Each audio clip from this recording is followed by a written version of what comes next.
Thank you very much. The members of Congress who are here, the members of the Cabinet and the administration, my fellow Americans.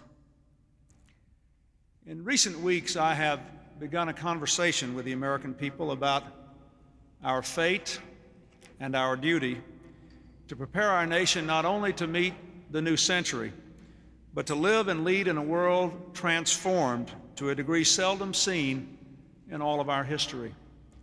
Much of this change is good, but it is not all good, and all of us are affected by it. Therefore, we must reach beyond our fears and our divisions to a new time of great and common purpose. Our challenge is twofold. First, to restore the American dream of opportunity and the American value of responsibility. And second, to bring our country together amid all our diversity into a stronger community so that we can find common ground and move forward as one. More than ever, these two endeavors are inseparable.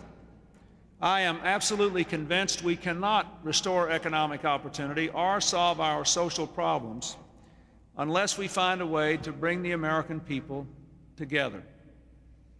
To bring our people together, we must openly and honestly deal with the issues that divide us. Today, I want to discuss one of those issues, affirmative action. It is, in a way, ironic that this issue should be divisive today, because affirmative action began 25 years ago by a Republican president with bipartisan support. It began simply as a means to an end of enduring national purpose, equal opportunity for all Americans. So let us today trace the roots of affirmative action in our never-ending search for equal opportunity. Let us determine what it is and what it isn't. Let us see where it's worked and where it hasn't, and ask ourselves what we need to do now. Along the way, let us remember always that finding common ground as we move toward the 21st century depends fundamentally on our shared commitment to equal opportunity for all Americans. It is a moral imperative, a constitutional mandate, and a legal necessity. There could be no better place for this discussion than the National Archives. For within these walls are America's bedrocks of our common ground: the Declaration of Independence, the Constitution, the Bill of Rights. No paper is as lasting as the words these documents contain, so we put them in these special cases to protect the parchment from the elements. No building is as solid as the principles these documents embodied, but we sure tried to build one with these metal doors 11 inches thick to keep them safe, for these documents are America's only crown jewels. But the best place of all to hold these words and these principles is the one place in which they can never fade and never grow old: in the stronger chambers of our hearts. Beyond all else, our country is a set of convictions. We hold these truths to be self-evident: that all men are created equal, that they are endowed by their Creator with certain inalienable rights, that among these are life, liberty, and the pursuit of happiness. Our whole history can be seen first as an effort to preserve these rights, and then as an effort to make them real in the lives of all our citizens. We know that from the beginning there was a great gap between the plain meaning of our creed and the meaner reality of our daily lives. Back then, only white male property owners could vote. Black slaves were not even counted as whole people, and Native Americans were regarded as little more than an obstacle to our great national progress. No wonder Thomas Jefferson, reflecting on slavery, said he trembled to think God is just. On the 200th anniversary of our great Constitution, Justice Thurgood Marshall, the grandson of a slave, said, "The government our founders devised was defective from the start, requiring several amendments, a civil war, and momentous social transformation to attain the system of constitutional government and its respect for the individual's freedoms and human rights we hold as fundamental today. Emancipation, women's suffrage, civil rights, voting rights, equal rights, the struggle for the rights of the disabled. All these and other struggles are milestones on America's often rocky but fundamentally righteous journey to close the gap between the ideals enshrined in these treasures here in the National Archives and the reality of our daily lives." I first came to this very spot where I'm standing today 32 years ago this month. I was a 16-year-old delegate to the American Legion Boys Nation. Now, that summer was a high watermark for our national journey. That was the summer that President Kennedy ordered Alabama National Guardsmen to enforce a court order to allow 2 young blacks to enter the University of Alabama. As he told our nation, every American ought to have the right to be treated as he would wish to be treated, as one would wish his children to be treated. Later that same summer, on the steps of the Lincoln Memorial, Martin Luther King told Americans of his dream that one day the sons of former slaves and the sons of former slave owners would sit down together at the table of brotherhood. That one day his 4 little children would be judged not by the color of their skin, but by the content of their character. His words captured the hearts and steeled the wills of millions of Americans. Some of them sang with him in the hot sun that day. Millions more like me listened and wept in the privacy of their homes. It's hard to believe where we were just 3 decades ago. When I came up here to Boys Nation and we had this mock congressional session, I was one of only 3 or 4 Southerners who would even vote for the civil rights plank. That's largely because of my family. My grandfather had a grade school education and ran a grocery store across the street from the cemetery in Hope, Arkansas, where my parents and my grandparents are buried. Most of his customers were black, were poor, and were working people. As a child in that store, I saw that people of different races could treat each other with respect and dignity. But I also saw that the black neighborhood across the street was the only one in town where the streets weren't paved. And when I returned to that neighborhood in the late 60s to see a woman who had cared for me as a toddler, the streets still weren't paved. A lot of you know that I am an ardent moviegoer. As a child, I never went to a movie where I could sit next to a black American. They were always sitting upstairs. In the 1960s, believe it or not, there were still a few courthouse squares in my state where the restrooms were marked white and colored. I graduated from a segregated high school 7 years after President Eisenhower integrated Little Rock Central High School.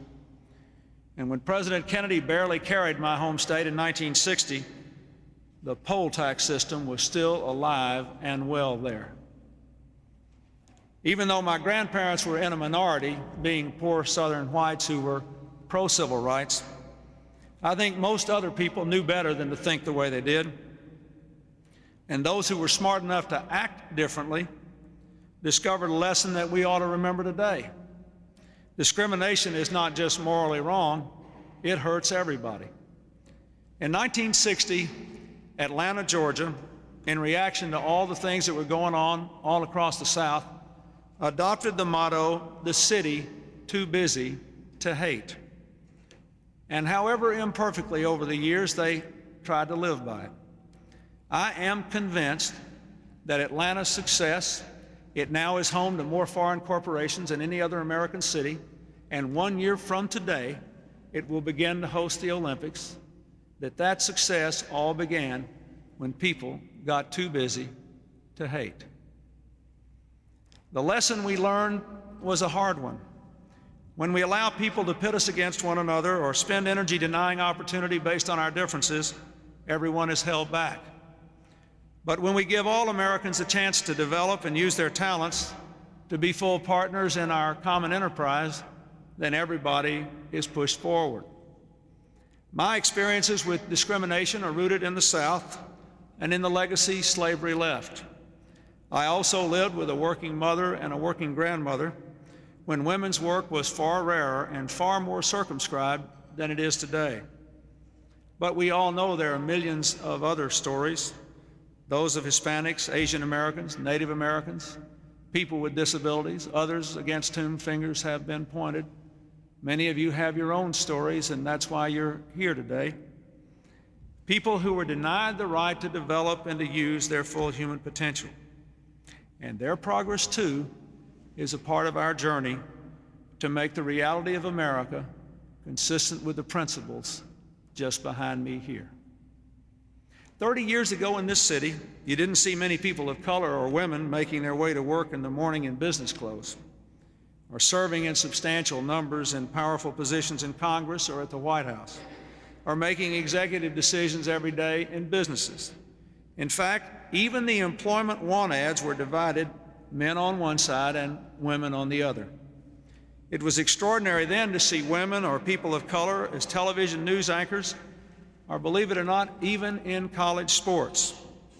There were far fewer women and minorities as job supervisors or firefighters or police officers or doctors or lawyers or college professors or in many other jobs that offer stability and honor and integrity to family life. A lot has changed, and it did not happen as some sort of random evolutionary drift. It took hard work and sacrifices and countless acts of courage and conscience by millions of Americans.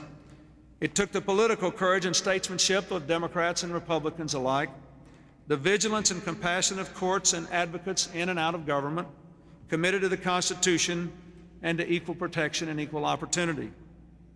It took the leadership of people in business who knew that in the end we would all be better. It took the leadership of people in labor unions who knew that working people had to be reconciled. Some people, like Congressman Lewis there, put their lives on the lines. Other people lost their lives. And millions of Americans changed their own lives and put hate behind them. And as a result, today, all our lives are better. Women have become a major force in business and political life and far more able to contribute to their families' incomes. A true and growing black middle class has emerged. Higher education has literally been revolutionized, with women and racial and ethnic minorities attending once overwhelmingly white and sometimes all-male schools. In communities across our nation, police departments now better reflect the makeup of those whom they protect. A generation of professionals now serve as role models for young women and minority youth. Hispanics and newer immigrant populations are succeeding and making America stronger. For an example of where the best of our future lies, just think about our space program and the stunning hookup with the Russian space station this month. Let's remember that that program, the world's finest, began with heroes like Alan Shepard and Senator John Glenn. But today it's had American heroes like Sally Ride, Ellen Ochoa, Leroy Chiao, Guy Bluford, and other outstanding, completely qualified women and minorities. How did this happen? Fundamentally, because we opened our hearts and minds and changed our ways, but not without pressure. The pressure of court decisions, legislation, executive action, and the power of examples in the public and private sector. Along the way, we learned that laws alone do not change society, that old habits and thinking patterns are deeply ingrained and die hard, that more is required to really open the doors of opportunity. Our search to find ways to move more quickly to equal opportunity led to the development of what we now call affirmative action. The purpose of affirmative action is to give our nation a way to finally address the systemic exclusion of individuals of talent on the basis of their gender or race from opportunities to develop, perform, achieve, and contribute. Affirmative action is an effort to develop a systematic approach to open the doors of education, employment, and business development opportunities to qualified individuals who happen to be members of groups that have experienced long-standing and persistent discrimination. It is a policy that grew out of many years of trying to navigate between two unacceptable paths. One was to say simply that we've declared discrimination illegal, and that's enough. We saw that way still relegated blacks with college degrees to jobs as railroad porters and kept women with degrees under a glass ceiling with a lower paycheck. The other path was simply to try to impose change by leveling draconian penalties on employers who didn't meet certain imposed, ultimately arbitrary, and sometimes unachievable quotas. That too was rejected out of a sense of fairness. So a middle ground was developed that would change an inequitable status quo gradually but firmly by building the pool of qualified applicants for college, for contracts, for jobs, and giving more people the chance to learn, work, and earn. When affirmative action is done right, it is flexible, it is fair, and it works. I know some people are honestly concerned about the times affirmative action doesn't work, when it's done in the wrong way. And I know there are times when some employers don't use it in the right way. They may cut corners and treat a flexible goal as a quota. They may give opportunities to people who are unqualified instead of those who deserve it. They may, in so doing, allow a different kind of discrimination. When this happens, it is also wrong, but it isn't affirmative action, and it is not legal. So when our administration finds cases of that sort, we will enforce the law aggressively. The Justice Department files hundreds of cases every year attacking discrimination in employment, including suits on behalf of white males. Most of these suits, however, affect women and minorities for a simple reason, because the vast majority of discrimination in America is still discrimination against them. But the law does require fairness for everyone, and we are determined to see that that is exactly what the law delivers.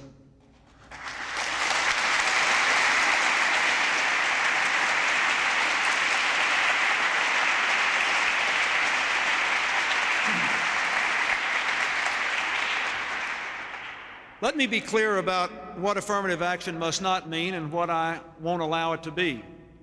It does not mean, and I don't favor, the unjustified preference of the unqualified over the qualified of any race or gender. It doesn't mean, and I don't favor, numerical quotas. It doesn't mean, and I don't favor, rejection or selection of any employee or student solely on the basis of race or gender without regard to merit. Like many business executives and public servants, I owe it to you to say that my views on this subject are more than anything else the product of my personal experience. I have had experience with affirmative action, nearly 20 years of it now, and I know it works. When I was Attorney General of my home state, I hired a record number of women and African American lawyers, every one clearly qualified and exceptionally hardworking. As governor, I appointed more women to my cabinet and state boards than any other governor in the state's history, and more African Americans than all the governors in the state's history combined. And no one ever questioned their qualifications or performance. And our state was better and stronger because of their service. As president, I am proud to have the most diverse administration in history in my cabinet, my agencies, and my staff. And I must say I have been surprised at the criticism I have received from some quarters in my determination to achieve this. In the last 2.5 years, the most outstanding example of affirmative action in the United States, the Pentagon, has opened 260,000 positions for women who serve in our armed forces. I have appointed more women and minorities to the federal bench than any other president, more than the last two combined, and yet far more of our judicial appointments have received the highest rating from the American Bar Association than any other administration since those ratings have been given. In our administration, many government agencies are doing more business with qualified firms run by minorities and women. The Small Business Administration has reduced its budget by 40%, doubled its loan outputs, dramatically increased the number of loans to women and minority small business people without reducing the number of loans to white business owners who happen to be male, and without changing the loan standards for a single solitary application. Quality and diversity can go hand in hand, and they must.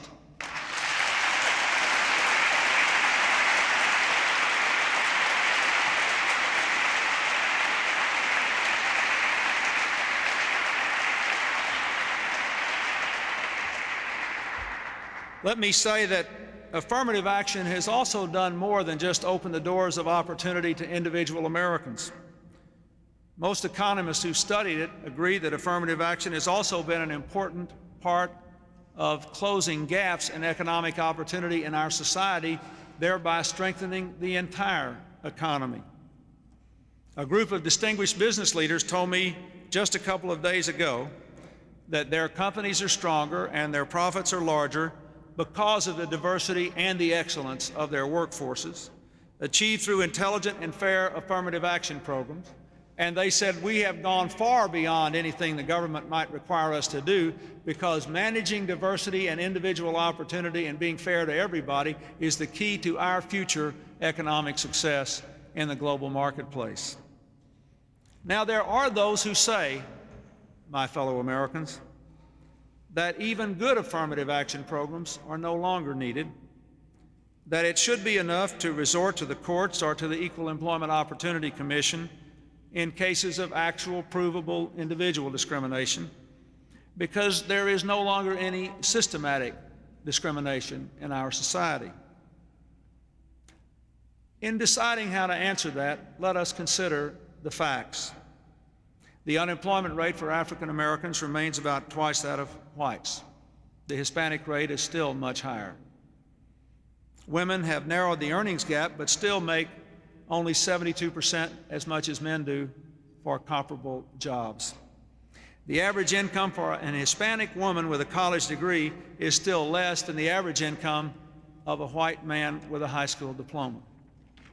According to the recently completed glass ceiling report sponsored by Republican members of Congress, in the nation's largest companies, only 0.6% of senior management positions are held by African Americans, 0.4% by Hispanic Americans, 0.3% by Asian Americans. Women hold between 3 and 5% of these positions. White males make up 43% of our workforce, but hold 95% of these jobs. Just last week, the Chicago Federal Reserve Bank reported that black home loan applicants are more than twice as likely to be denied credit as whites with the same qualifications, and that Hispanic applicants are more than 1.5 times as likely to be denied loans as whites with the same qualifications. Last year alone, the federal government received more than 90,000 complaints of employment discrimination based on race, ethnicity, or gender. Less than 3% were for reverse discrimination. Evidence abounds in other ways of the persistence of the kind of bigotry that can affect the way we think, even if we're not conscious of it, in hiring and promotion and business and educational decisions. Crimes and violence based on hate against Asians, Hispanics, African Americans, and other minorities are still with us. And I'm sorry to say that the worst and most recent evidence of this involves a recent report of federal law enforcement officials in Tennessee attending an event literally overflowing with racism, a sickening reminder of just how pervasive these kinds of attitudes still are. By the way, I want to tell you that I am committed to finding the truth about what happened there and to taking appropriate action. And I want to say that if anybody who works in federal law enforcement thinks that that kind of behavior is acceptable, they ought to think about working someplace else.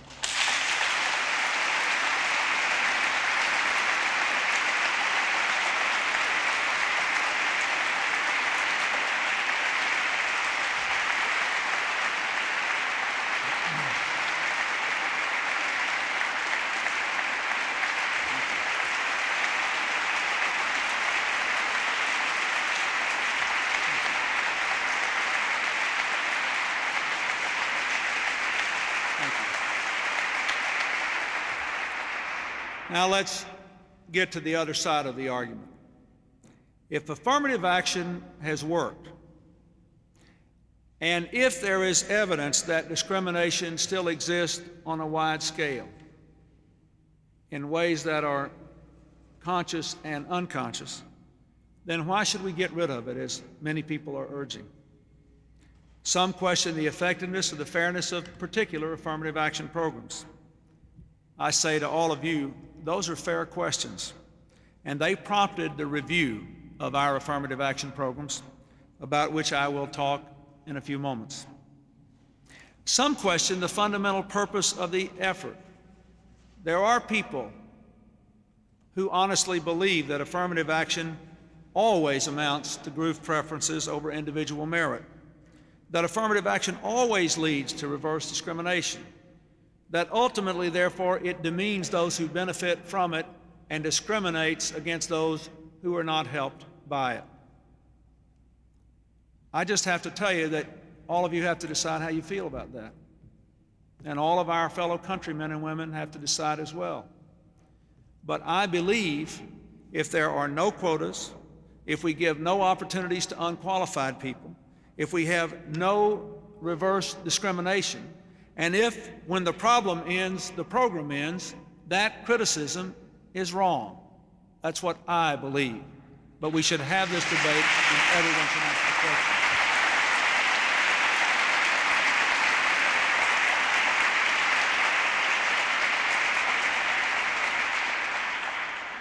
Now let's deal with what I really think is behind so much of this debate today.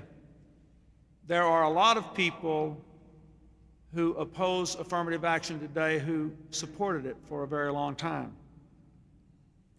I believe they are responding to the sea change in the experiences that most Americans have in the world in which we live.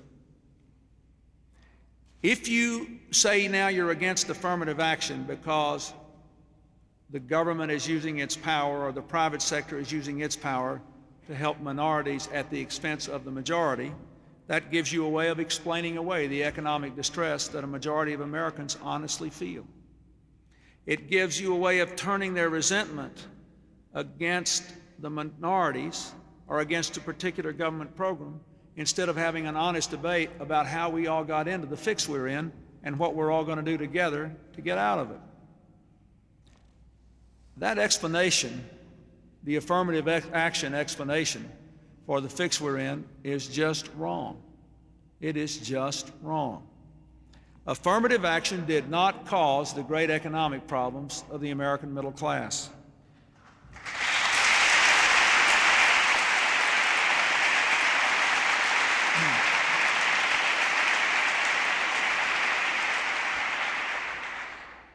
And because most minorities and women are either members of that middle class or people who are poor who are struggling to get into it, we must also admit that affirmative action alone won't solve the problems of minorities and women who seek to be a part of the American dream.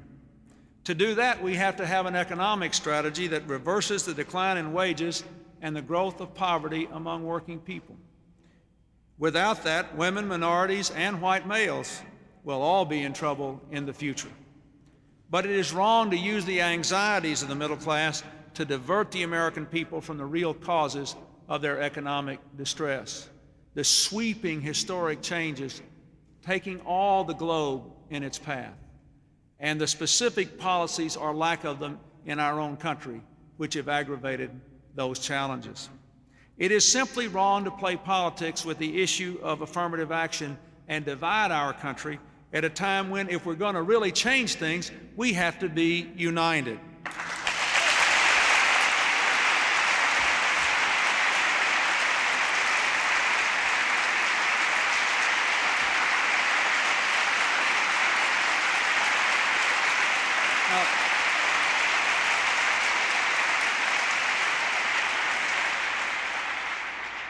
I must say, I think it is ironic that some of those, not all, but some of those who call for an end to affirmative action also advocate policies which will make the real economic problems of the anxious middle class even worse. They talk about opportunity and being for equal opportunity for everyone, and then they reduce investment in equal opportunity on an even-handed basis. For example, if the real goal is economic opportunity for all Americans, why in the world would we reduce our investment in education from Head Start to affordable college loans? Why don't we make college loans available to every American instead?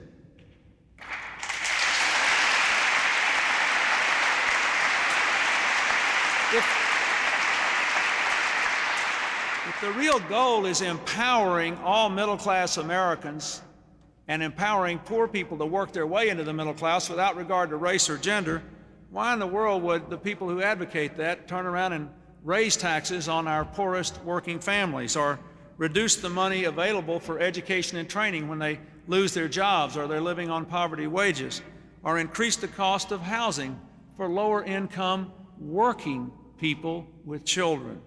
Why would we do that? If we're going to empower America, we have to do more than talk about it, we have to do it. And we surely have learned that we cannot empower all Americans by a simple strategy of taking opportunity away from some Americans.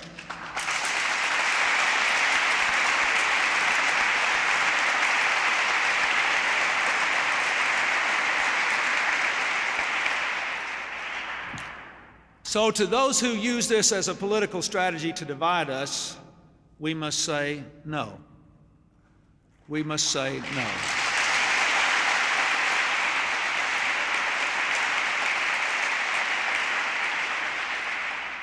But to those who raise legitimate questions about the way affirmative action works, or who raise the larger question about the genuine problems and anxieties of all the American people and their sense of being left behind and treated unfairly, we must say, yes, you are entitled to answers to your questions.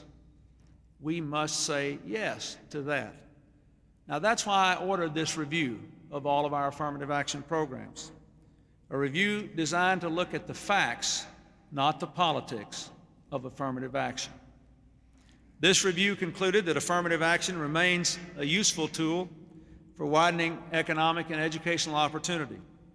The model used by the military, the Army in particular, and I'm delighted to have the Commanding General of the Army here today because he set such a fine example, has been especially successful because it emphasizes education and training, ensuring that it has a wide pool of qualified candidates for every level of promotion.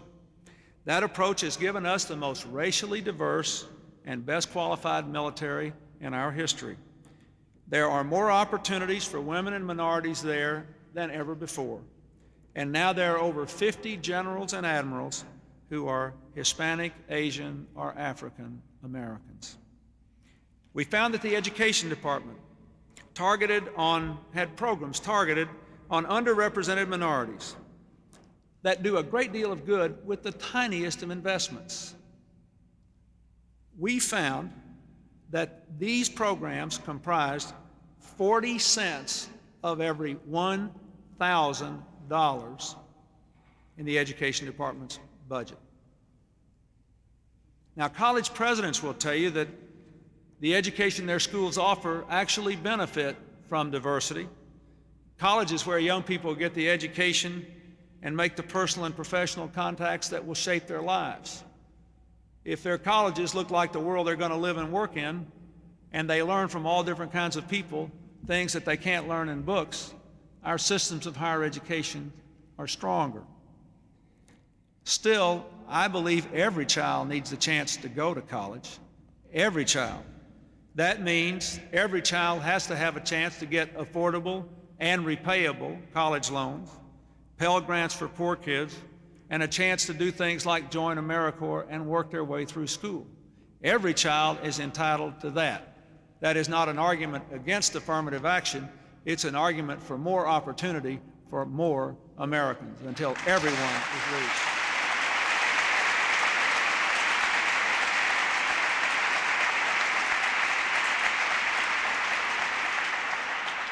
As I said a moment ago, the review found that the Small Business Administration last year increased loans to minorities by over 2/3, loans to women by over 80%, did not decrease loans to white men, and not a single loan went to an unqualified person. People who never had a chance before to be part of the American system of free enterprise now have it. No one was hurt in the process. That made America stronger. This review also found that the executive order on employment practices of large federal contractors also has helped to bring more fairness and inclusion into the workforce. Since President Nixon was here in my job, America has used goals and timetables to preserve opportunity and to prevent discrimination, to urge businesses to set higher expectations for themselves and to realize those expectations. But we did not and we will not use rigid quotas to mandate outcomes. We also looked at the way we award procurement contracts under the programs known as set-asides. There's no question that these programs have helped to build up firms owned by minorities and women who historically have been excluded from the old boy networks in these areas. It has helped a new generation of entrepreneurs to flourish, opening new paths to self-reliance and an economic growth in which all of us ultimately share. Because of the set-asides, businesses ready to compete have had a chance to compete, a chance they would not have otherwise had. But as with any government program, set-asides can be misapplied, misused, even intentionally abused. There are critics who exploit that fact as an excuse to abolish all these programs, regardless of their effects. I believe they're wrong, but I also believe, based on our factual review, we clearly need some reform. So first, we should crack down on those who take advantage of everyone else through fraud and abuse. We must crack down on fronts and pass-throughs, people who pretend to be eligible for these programs and aren't. That is wrong.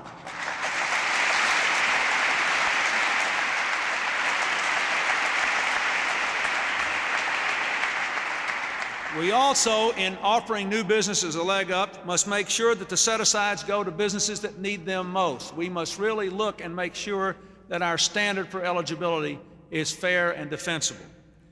We have to tighten the requirement to move businesses out of programs once they've had a fair opportunity to compete. The graduation requirement must mean something. It must mean graduation. There should be no permanent set-asides for any company. Second, we must and we will comply with the Supreme Court's Adirondack decision of last month. Now, in particular, that means focusing set-aside programs on particular regions and business sectors where the problems of discrimination or exclusion are provable and are clearly requiring affirmative action. I have directed the Attorney General and the agencies to move forward with compliance with Adirondack expeditiously. But I also want to emphasize that the Adirondack decision did not dismantle affirmative action and did not dismantle set-asides. In fact, while setting stricter standards to mandate reform of affirmative action, it actually reaffirmed the need for affirmative action and reaffirmed the continuing existence of systematic discrimination in the United States.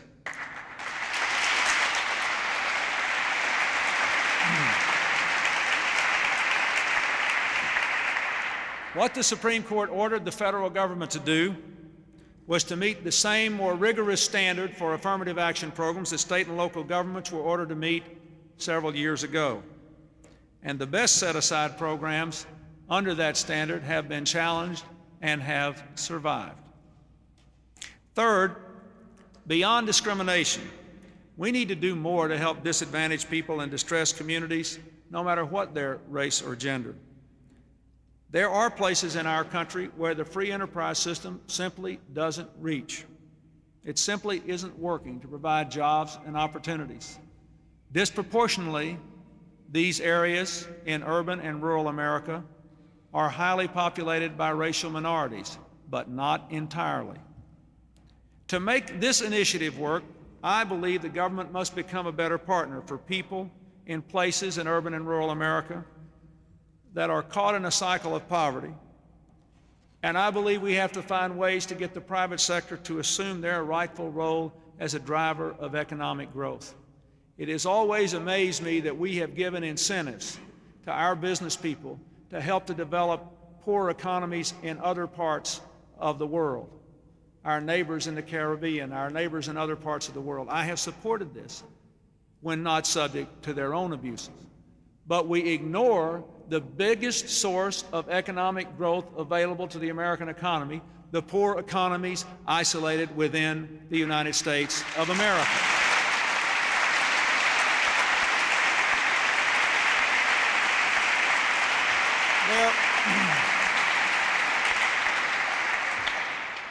There are those who say, well, even if we made the jobs available, people wouldn't work. They hadn't tried.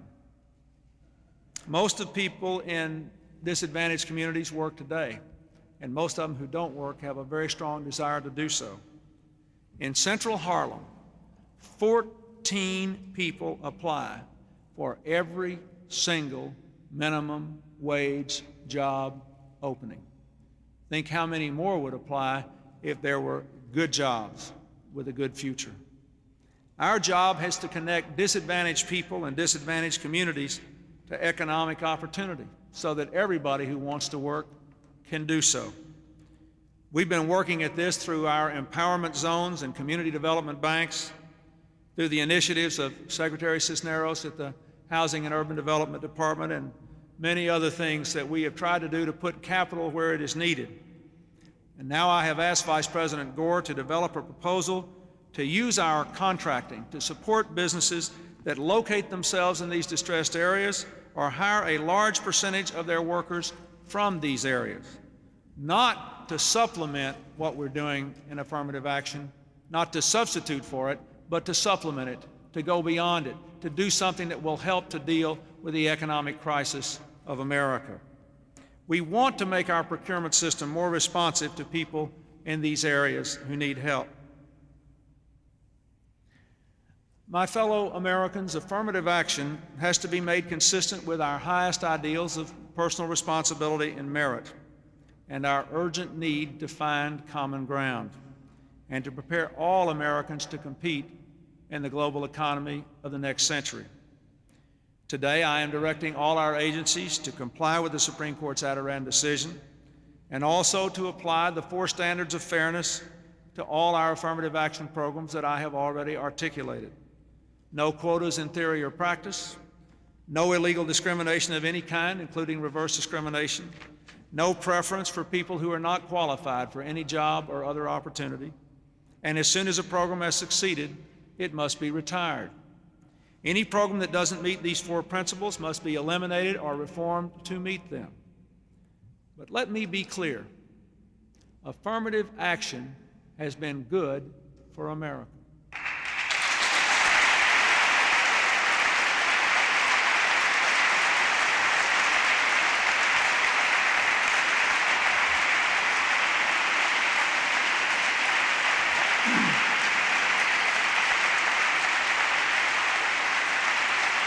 Now, affirmative action has not always been perfect, and affirmative action should not go on forever. It should be changed now to take care of those things that are wrong, and it should be retired when its job is done. I am resolved that that day will come, but the evidence suggests, indeed screams, that that day has not come. The job of ending discrimination in this country is not over. That should not be surprising. We had slavery for centuries before the passage of the 13th, 14th, and 15th Amendment. We waited another 100 years for the civil rights legislation. Women have had the vote less than 100 years. We have always had difficulty with these things, as most societies do. But we are making more progress than many people. Based on the evidence, the job is not done. So here is what I think we should do. We should reaffirm the principle of affirmative action and fix the practices. We should have a simple slogan: mend it, but don't end it.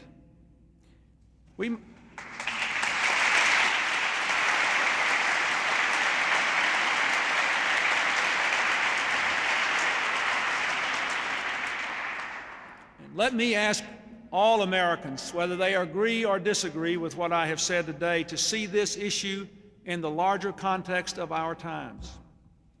President Lincoln said we cannot escape our history. We cannot escape our future either. And that future must be one in which every American has a chance to live up to his or her God-given capacities. The new technologies, the instant communications, the explosion of global commerce have created enormous opportunities and enormous anxieties for Americans. In the last 2.5 years, we have seen 7 million new jobs, more millionaires and new businesses than ever before, high corporate profits, and a booming stock market, yet most Americans are working harder for the same or lower pay. And they feel more insecurity about their jobs, their retirement, their health care, and their children's education. Too many of our children are clearly exposed to poverty and welfare, violence and drugs. These are the great challenges for our whole country on the home front at the dawn of the 21st century. We've got to find the wisdom and the will to create family wage jobs for all of the people who want to work, to open the door of college to all Americans, to strengthen families and reduce the awful problems to which our children are exposed, to move poor Americans from welfare to work. This is the work of our administration, to give people the tools they need to make the most of their own lives, to give families and communities the tools they need to solve their own problems. But let us not forget, affirmative action didn't cause these problems. It won't solve them, and getting rid of affirmative action certainly won't solve them. If properly done, affirmative action can help us come together, go forward, and grow together. It is in our moral, legal, and practical interest to see that every person can make the most of his own life.